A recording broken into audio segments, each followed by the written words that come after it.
प्रार्थना में बहुत बड़ा और शिव शिव है।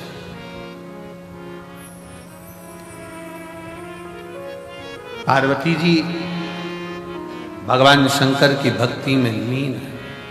साथ में सखियां सहेलियां भले पूजन नहीं कर रही हैं, पर वो पार्वती जी को देखकर, पार्वती जी के विचारों को देखकर, पार्वती जी के भाव को देखकर वो सब पार्वती जी से नमन कर कर प्रार्थना कर रही हैं कि आपसे विनती है, आप स्वीकार करें। शिव जी पार्वती जी को दर्शन दर्शन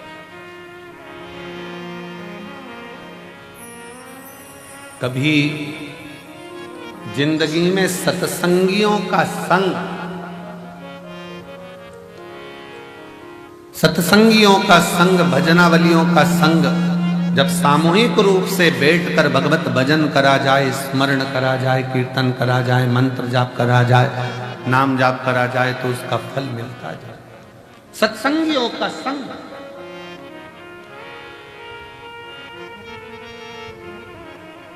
कितने लाखों की संख्या में आप लोग बैठे हो, पूरा ग्राउंड, पीछे का पूरा ग्राउंड, जितने जितने पंडाल लगाए गए सारे भर पड़े हैं। अंदर मंदिर में, प्रांगण में लोग भरे पड़े हुए हैं। लोग, कई लोगों की दुकान में बैठ बैठ कर कथा का रसतत्व ग्रहण कर रहे हैं। भक्ति के लिए, भगवान से पुकार करने के लिए यहाँ आए हैं। तो भगवान देवाधिदेव महादेव आपको खाली नहीं भेजेगा, कुछ न कुछ देकर चलेगा। शिव के बिना सब शून्य है, सब शून्य।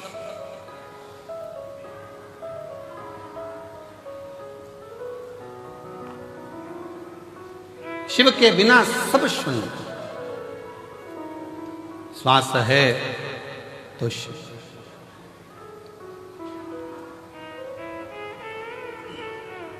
शिव तत्व कह रहा है, भगवान शंकर की कथा कह रही है, शिव महापुराण कह रही है। सामूहिक प्रार्थना में बहुत बल होता है। सामूहिक प्रार्थना, आप एक साथ बैठकर जब संग में भगवान के मंत्र का उच्चारण करते हैं, श्री शिवाय नमस्तुभ्यं, श्री शिवाय नमस्तुभ्यं, श्री शिवाय नमस्तुभ्यं, श्री शिवाय नमस्तुभ्यं, श्री शिवाय नमस्तुभ्यं, श्री शिवाय नमस्तुभ्यं, श्री शिवाय नमस्तुभ्यं, श्री शिवाय नमस्तुभ्यं। पार्वती मैया गंगा जी से कहती हैं कि सामूहिक प्रार्थना करो, पुकारो शिव को सब मिलकर। गंगा जी के जल में जितने जीव थे उनको, उन्होंने भगवान शंकर को पुकारना प्रारंभ किया।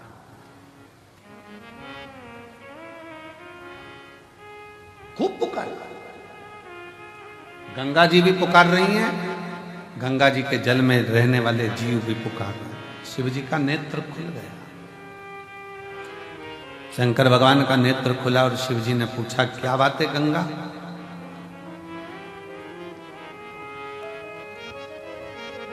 आप तो दुनिया के नेत्र के अश्रु पोंछने वाली गंगा, अगर आंख में आंसू भरा रहे हैं तो क्यों, किस लिए?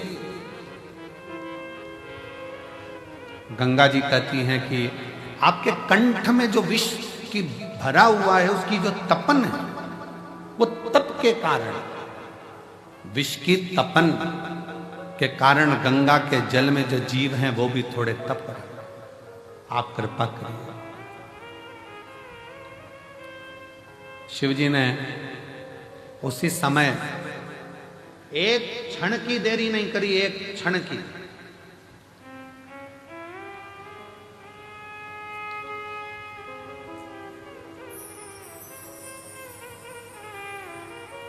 भगवान शंकर ने एक क्षण की देरी नहीं करी।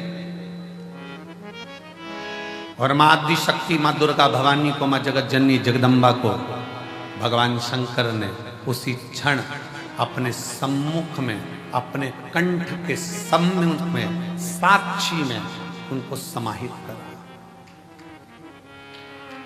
समाहित सम्मुख में, जहां कंठ में विष भरा पड़ा हुआ था, उसकी साक्षी में मां जगत जननी जगदम्बा को समाहित करा। शिव कहते हैं, पार्वती आज गंगा जी के रुदन को देखकर मेरा मन व्यथित हुआ, पर आज मैं वचन देता हूं कि गंगा का जल कोई स्नान करे ना करे, पर मात्र हर हर गंगे कहते से उसके सारे पाप में धो दूंगा, नष्ट कर। हर हर गंगे कहते से मैं उसके पापों को समाप्त कर दूंगा, उसके दुखों को समाप्त कर दूंगा।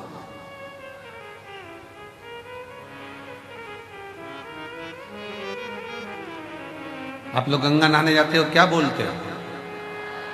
जम के बोलो जरा, हर हर गंगा। मैं उसको उसी क्षण पापों से मुक्ति दे दे, उसी क्षण उसके दुखों का निवारण कर। और हम तो कहेंगे आप सबसे, चाहे घर में नहाओ, चाहे तीर्थ में नहाओ, चाहे कुबेरेश्वर धाम पर नहाओ, चाहे कहीं पवित्र नदी पर जाकर स्नान करने जाओ, नहाओ, और वहां पर भी एक बार जम के चिल्लाकर पानी पहला डब्बा जैसे ही सिर पे जाए, पहला डब्बा जैसे ऊपर जाए, वैसे ही चिल्लाए, हर हर गंगे। कम से कम गंगा मैया हमारे पूर्व के पाप को काटती तो जाए।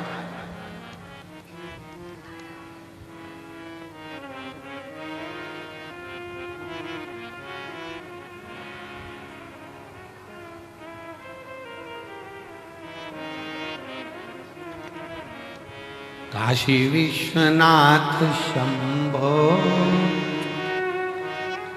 विश्वनाथ गंगे, हरे हरे महादेव शंभो। काशी विश्वनाथ गंगे। भगवान शिव कहते हैं, मेरे नाम के साथ गंगा के नाम को जोड़ा जाता है। वो जोड़ने का कारण केवल इतना सा है कि गंगा मैया सबके दुख को देखकर दुखी हो गई थी कि इनका होगा क्या, इन जीवों का कल्याण कैसे होगा। पर बहुत सावधानी से स्मरण करिएगा महाराज, अगर अच्छा सत्संग श्रवण करा है जिंदगी में, अगर श्रेष्ठ सत्संग की ओर आगे बढ़े हो, सत्संग में पहुंचे हो, सही तरह से अगर भगवान की भक्ति का सत्संग तुम्हारी बुद्धि में, चित्त में, मन में बैठ गया, तो समझ लेना कि तुम्हारे जीवन का वैसे ही उद्धार हो गया, वैसे ही उद्धार हो गया। दो ऋषियों में झगड़ा हो गया, एक वशिष्ठ बाबा, एक विश्वामित्र, दोनों झगड़ लिए। वशिष्ठ बाबा कहते हैं और विश्वामित्र जी कहते हैं, दोनों में आपस में कुछ ना कुछ बात की तनातनी।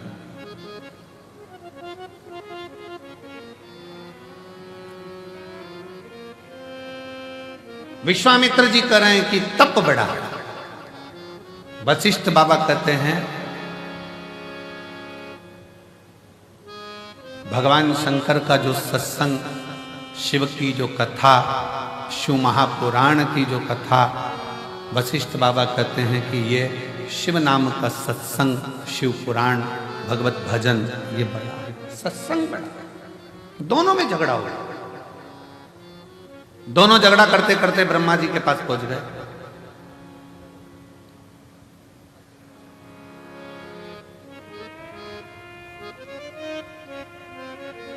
और दोनों झगड़ा करते करते ब्रह्मा जी के पास पहुंचे और ब्रह्मा जी उससे पूछा कि बताओ, हम तप बढ़ा कि शिव महापुराण का सत्संग बढ़ा? तप बढ़ा कि सत्संग बढ़ा? ब्रह्मा जी मन में सोचे, अगर मैंने एक भी नाम ले दिया तो ये दोनों मेरे प्राण खाएंगे। जब उलझन उत्पन्न होती है तो बीच में कोई नहीं आता। ब्रह्मा जी ने कहा मेरे पास में इसका उत्तर नहीं है, तुम भगवान नारायण के पास जाओ। नारायण के पास पहुंच गए। बताओ तप बड़ा कि शंकर जी की सुनी हुई कथा का सत्संग बड़ा।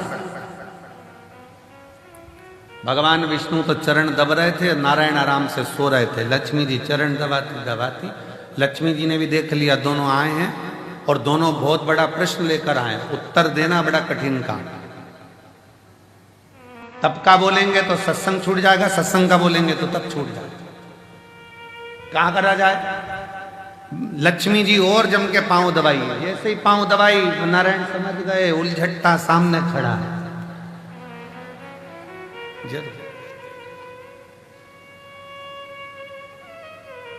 जब दुकान पर जाओ कोई बात, लक्ष्मी जी पर भगवान ने सोचा कि आज एक नहीं दो आए हैं, सामने जाकर प्रणाम तो करूं। भगवान नारायण उठकर बैठ गए। वशिष्ठ बाबा को विश्वामित्र जी को नमन करके बोले कैसे आना होगा? प्रश्न तप बड़ा कि शिव जी की कथा का सत्संग बड़ा। भगवान नारायण ने कहा इतनी छोटा सा प्रश्न का उत्तर मैं दूंगा, अब तुम जो प्रश्न टीचर के लायक है वो टीचर से पूछो, जो प्रोफेसर के लायक है वो प्रोफेसर से पूछो।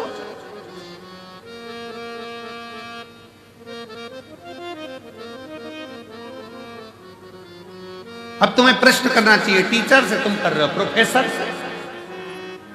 इसका उत्तर तो मेरा, भगवान विष्णु ने सोचा इनसे पीछे कैसे छुड़ाऊं, तो उन्होंने कहा इसका उत्तर तो मेरा शेषनाग देगा। अब शेषनाग 1000 फण से, लाखों आंखों से शेषनाग भगवान नारायण को देख रहे, प्रभु मुझे उलझा दिया, मुझे।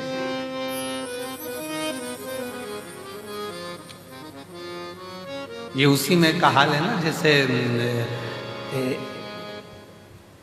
भगवान कृष्ण से नंद बाबा, एक बार नंद राय जी बैठे हुए थे और भगवान कृष्ण आंगन में खेल रहे थे। खेलते खेलते भगवान कृष्ण ने मोर को देखा।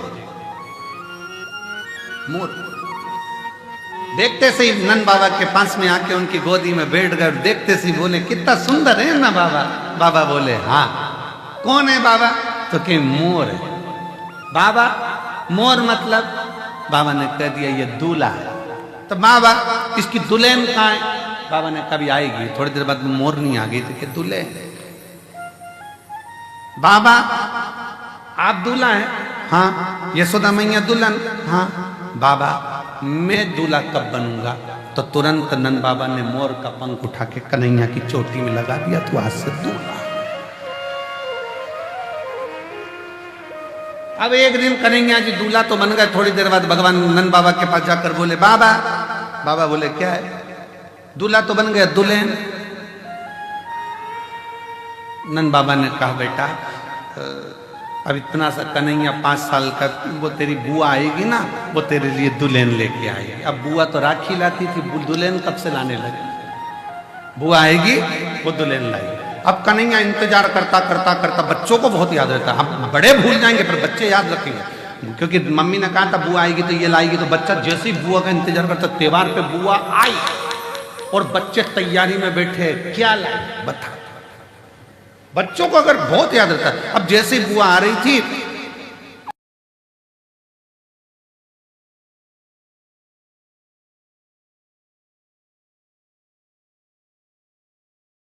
हाँ लाई ना बेटा। वो समझे कि दुल्हन का मतलब होता मिठाई। अब तिलक करूंगी तो मिठाई तो खिलाऊंगी।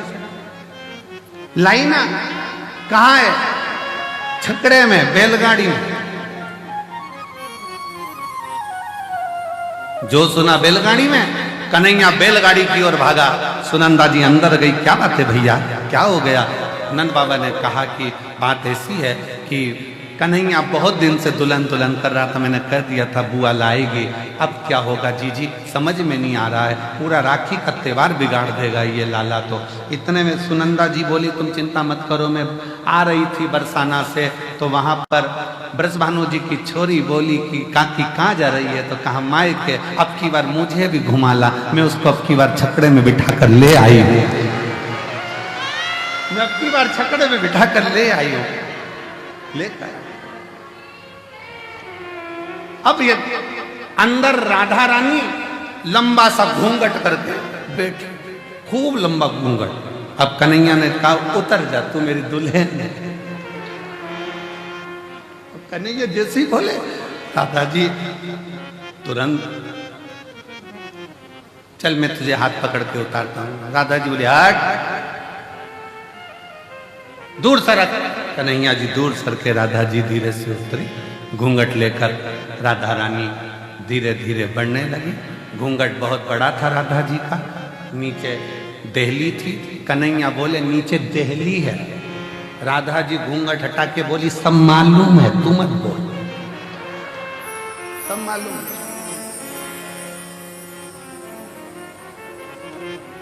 यशोदा जी ने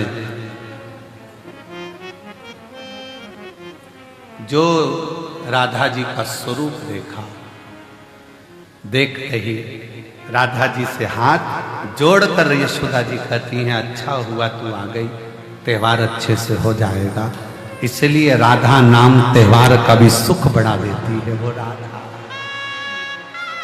राधा है। उलझन उत्पन्न हो जाता है तो टाला जाता है। वशिष्ठ बाबा और विश्वामित्र जी की उलझन थी। वो बोले कि बताओ तब बड़ा कि शिव जी का सत्संग बड़ा। उलझन, दोनों उलझन। बाबा ने कह दिया शेषनाग बताएगा। शेषनाग जी के मन में आया क्या बताऊं इनको। शेषनाग जी बोलिए तब बड़ा कि शिव जी की कथा सुनी हुई सत्संग बड़ा। शेषनाग जी ने कह दिया वशिष्ठ बाबा विश्वामित्र जी मेरे सिर पे रखी पृथ्वी, वजन बहुत तेज लग रही है। तुमने तप करा है, एक ने सत्संग करा है। तुम अपना अपना पुण्य देकर पृथ्वी को रोक लो, तब मैं बताऊंगा कि कौन बड़ा। विश्वामित्र जी ने कहा इतनी सी बात, मैंने इतना तप करा है। विश्वामित्र जी ने कहा मैंने अपनी जिंदगी में जितना तप करा सारे तप का फल देता हूं पृथ्वी, तो रुक जा। पृथ्वी नहीं घूमती रही शेषनाग जी के खंड पर, नहीं रुकी। तब वशिष्ठ बाबा से कहा गया आप रोको। वशिष्ठ जी ने कहा मैंने जो शिव पुराण श्रवण करी है, सत्संग सुना है, उसका 7 दिन का तो नहीं, पूरे 1 दिन का भी नहीं, केवल 1 मिनट का फल देता हूं, रुक जा। और पृथ्वी रुक गई। सत्संग का फल कितना बड़ा है कि 7 दिन का भी नहीं, 1 दिन में भी आधा, केवल आधा पल मैं तुझे सत्संग का देता हूं, रुक।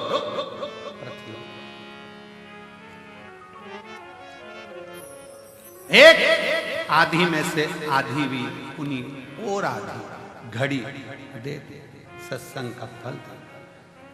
शेषनाग जी ने कहा तुम दोनों अंदाजा लगा लो कि तप बड़ा है कि सत्संग बड़ा है। तप में अकेले बैठकर साधना कर लोगे, इंद्रियों को संयमित कर लोगे, पर इतनी जल्दी परमात्मा मिलता नहीं है। जिनने तपस्या करी उनको भगवान इतनी जल्दी नहीं मिला, ना जाने कितने जन्म निकल गए तब मिला। पर जितने सत्संग करा, मीराबाई सत्संग कर ली अपने दादाजी के पास में बैठकर, जिसने सत्संग करा और दादाजी ने कह दिया कि पत्थर की मूर्ति भी दूध पीती है, तो मीरा को आश्चर्य हुआ। दूध का कटोरा लेकर मीराबाई के सामने, मीराबाई ठाकुर जी के सामने दूध का कटोरा लेकर पहुंच गई और भगवान से कहती है पी लो दूध। भगवान नहीं पीते। तब मीराबाई कहती है दादाजी बीमार पड़े हैं, डबल से आऊंगी नहीं, पीना हो तो पी ले। तो भी नहीं पिया। अब की बार मीराबाई पास में गई भगवान द्वारकानाथ के कानों में कहती है 2-3 दिन तक दूध नहीं पिएगा तो दुबला हो जाएगा, पी ले पी ले। भगवान ने चांदी का कटोरा हाथ में उठाया और गटर गटर दूध पीना प्रारंभ कर दिया। खाली बर्तन को अंगूठी से बजाती बजाती मीराबाई, अंगूठी से बजाती बजाती मीराबाई जब अपने दादाजी के पास में आई, दादाजी का स्वास्थ्य देखने के लिए बहुत सारे बैठे थे, तो पूछा दादाजी ने क्यों मीरा तो कुछ प्रसाद लाई? मीराबाई बोली वो तो छोड़ा ही नहीं, पूरा पी गया। दादाजी हंस के बोले, पागलों जैसी बात मत करो, पत्थर की मूर्ति द्वारकाधीश, मैं रोज भोग लगाता था, कभी आके नहीं पिया, कैसे पी गया? तू पी गई होगी। गांव के लोग हंसने लगे मीराबाई को कि यही दूध ले गई थी, यही पी गई होगी, कोई पत्थर की मूर्ति दूध पीती है? मीराबाई ने कहा फालतू का इल्जाम मत लगाना, चलकर देख लो, अब भी पिलाकर बता देती हूँ। सारा गांव इकट्ठा हो गया, मीराबाई ने कटोरा रख दिया, भगवान से कहा पी लो, मुझ पे गलत इल्जाम लग रहा है, मैं कोई दूध के पात्र का दूध पीऊंगी, पी लो। भगवान आए नहीं, मीराबाई की आंखों में जल भर गया। भगवान के कानों के पास में जाकर कहा, दूध पी ले, तेरे को तेरे बाप की सौगंध है। भगवान ने कटोरा उठाया, सबके सामने चांदी का कटोरा उठाकर भगवान गिरधारी गोपाला मेरा दूध पी गया, सबके सम्मुख में। सत्संग का प्रभाव। मीराबाई ने कहा, जब मेरे दादाजी भगवान की पत्थर की मूर्ति को भी दूध पिलाने की सामर्थ्य रख सकते हैं, तो गुरु ऐसा ढूंढूंगी जो मुझे गिरधारी से मिला देगा। संत रविदास जी मिल गए जिन्होंने गिरधारी से मिला दिया। गिरधारी से